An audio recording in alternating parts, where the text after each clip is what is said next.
There is an epidemic in our nation. It thrives in darkness and is fed by a culture of secrecy and deceit. You hear about it in the media, but by then it's too late. You hear about the Sandusky case and wonder how many other stories are out there waiting to be told. 1 in 4 girls and as many as 1 in 6 boys will be sexually abused by the time they are 18. Almost always by someone they know and trust. And most will suffer in devastating silence for years. Why? Because they're afraid and feel alone. Who will believe them? The police didn't believe me. It took 11 years for my perpetrator to be caught, but not before he attacked again and again. It is time to shine a bright light on rape and sexual assault. The welfare of our children is at stake. It is time to take action. The video you are about to see, Duty Trumps Doubt, is used in over 2,000 police departments across the country, and we feel compelled to release it to the public now. Please watch and share this video with your family and friends. It is time to end the silence, and it starts with you. I will faithfully discharge my duties to the best of my ability, so help me God. We have to remember each case is different and each sexual assault incident is different. And we're police officers every day. The person calling us, this might be the only time they've ever talked to a police officer. So if they might not be acting right or how we expect them to act. And we have to remember that okay, so a victim didn't cry enough. Well, then maybe they didn't cry enough because they're in shock. There's no victim handbook. There's no, listen, if you're a victim of this, act this way and react this way and cry this way. There's no victim's handbook. I am 3 years old. My father orally rapes me and in the process breaks my shoulder, trying to keep me from resisting. Father gets an examination done by a psychiatrist who reports him cured. And I was left alone with him many times, and the oral rapes continued. Just as with many families, incest is an issue that is veiled by silence very often, but I think that people of color have the additional issue of coming up against law enforcement, not really feeling like their story is going to be believed, and snitching on a family member when you know that the thought is that the police is the enemy. There are many reasons why victims are reluctant to come forward. First and foremost is the embarrassment of the situation. They don't want their family members to find out, their loved ones to experience the stress that they've experienced. Fear of the unknown, fear of having to go to the hospital and have those intrusive examinations that are part of sexual assault investigations. They have this fear of being a witness in court. They don't want to be confronted with their assailant and point him out in a courtroom, or they're afraid of retaliation. Fear of dealing with the police. Fear that the police may not believe me. And on the other side of the scale, there are victims who are so outraged, and it was such a traumatic experience to them that they will cooperate to the nth degree and do whatever they have to do to make sure that the perpetrator is arrested, prosecuted, and sentenced to as long as he possibly can be sentenced.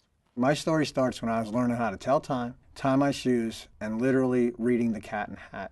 I was assaulted by a cousin who lived in our home. He had been slowly touching me, caressing, holding on to me, keeping me close to him. My sexual assault, once it got going, was pretty regular until I was pretty much senior year of high school, regularly being a few times a week. He took a sense of self, the joy of sexuality, personal freedom, the ability to see myself clearly.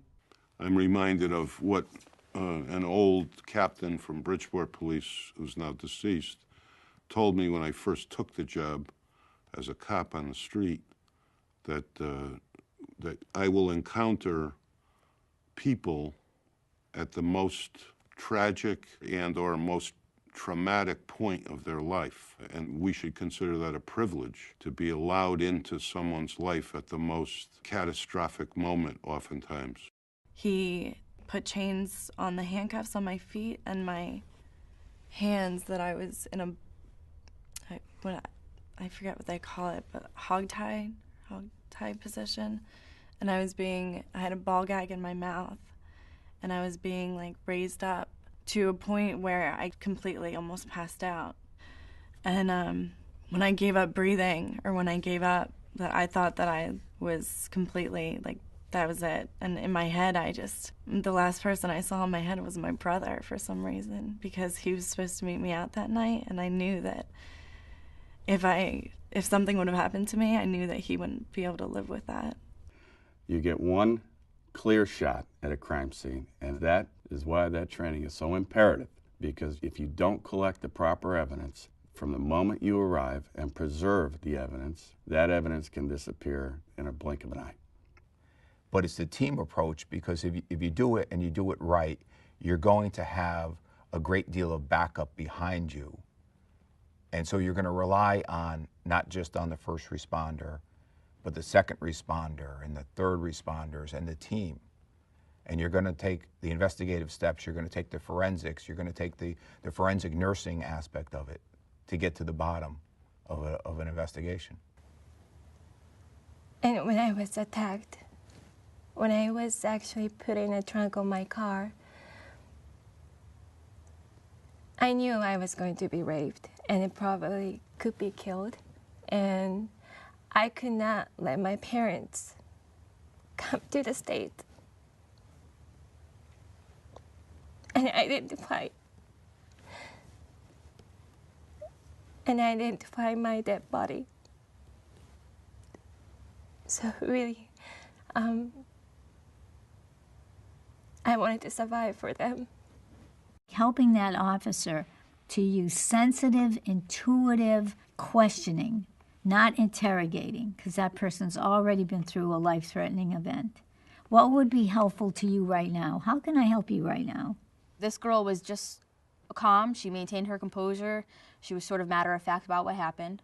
And some people reading what happened would think, I don't know if I really believe this. Well, when I brought the perpetrator in, he gave a confession. And it was exactly what the girl said happened. I keep that in mind all the time because it makes me think, what if someone else talked to her and they didn't believe her?